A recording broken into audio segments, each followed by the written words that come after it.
C'est le time to market. Les entreprises vivent la transformation digitale et les métiers à l'intérieur de l'entreprise ont de plus en plus d'exigences, d'applications qui vont être utiles à leur travail quotidien. Le problème, c'est que le service informatique demande au métier un cahier des charges et puis à partir du moment où il reçoit ce cahier des charges, il a à ce moment-là deux options. Soit il fait appel à un prestataire, soit il développe en interne l'application qui a été demandée par le métier. Mais dès lors que ce processus est engagé, le métier perd totalement le contrôle sur ce qui va se produire pour réaliser cette application. Il y a donc une grande frustration de la part du métier qui ne sait pas comment va être développée l'application et qui surtout n'a pas de visibilité sur les délais pour la mise en place de cette application.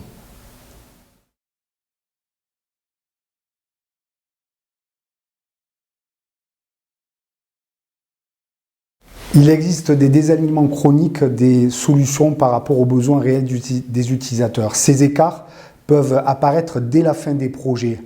C'est souvent lié à des arbitrages budgétaires, étant donné que ces arbitrages peuvent avoir un impact direct sur le périmètre des solutions qui vont être déployées. En revanche, ce n'est pas tellement lié au choix méthodologique que vous allez faire.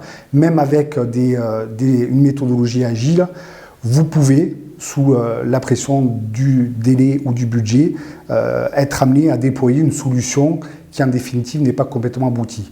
Et de toute manière, c'est lié à la vie des applications.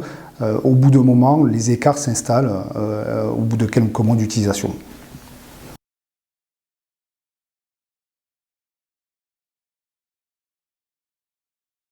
Aujourd'hui, force est de constater qu'il y a beaucoup de processus qui ne sont pas couverts par le SI métier. Et ça, dans tous les champs d'application de l'entreprise, que ce soit la finance, la RH, la qualité ou bien encore la production. Et donc, avec des processus très variés qui peuvent être par exemple l'onboarding d'un nouveau collaborateur, la gestion des non-conformités, ça peut être également la gestion des factures. Voilà, il y a énormément de domaines qui ne sont effectivement pas couverts par le SI.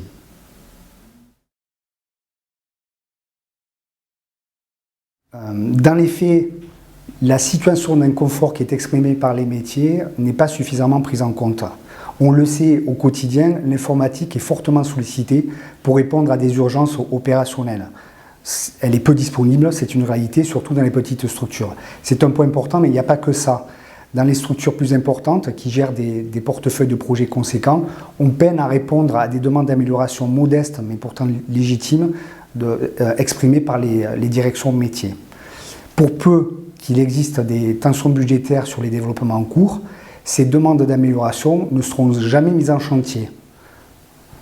On trouve ça notamment du côté des ressources humaines, par exemple, où les ressources humaines perdent un temps précieux parce qu'un formulaire à destination des collaborateurs a mal été développé ou n'existe pas. Donc pour répondre à votre question, dans le meilleur des cas, il y a effectivement un manque de réactivité de la part de l'informatique. Dans le pire des cas, on a beaucoup de demandes qui sont dans la durée considérées comme peu prioritaires et qui restent en souffrance.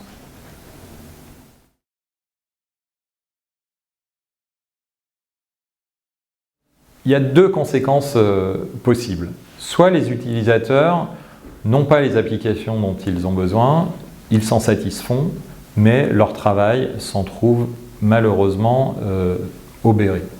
Soit les utilisateurs décident de faire eux-mêmes ces applications et à ce moment-là, via des outils comme Excel, ils vont développer leurs propres outils, leurs propres modules qui seront immaintenables, que personne d'autre qu'eux-mêmes ne pourront utiliser et qui grèveront largement toute possibilité de travail collaboratif.